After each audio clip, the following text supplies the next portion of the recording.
How to fix Android not receiving incoming calls. Hi everyone, welcome back to our channel.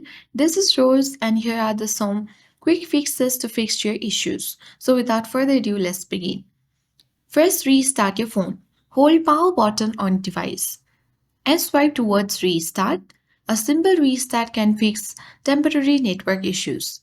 Second method, check airplane mode. Swipe down the quick setting panel and make sure airplane mode is off. Third, you need to turn off Do Not Disturb. Navigate to the Settings application on your Android phone. Scroll down and look for the option of Sound and Vibration option.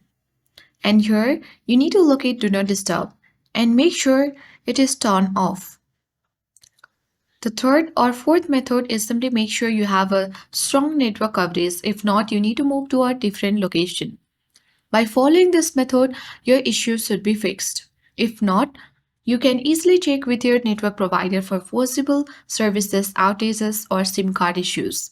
That's it. Your incoming call issues should be fixed. If this helped, like, share and subscribe for more tech and tips videos. Thank you for watching and I'll see you in the next video.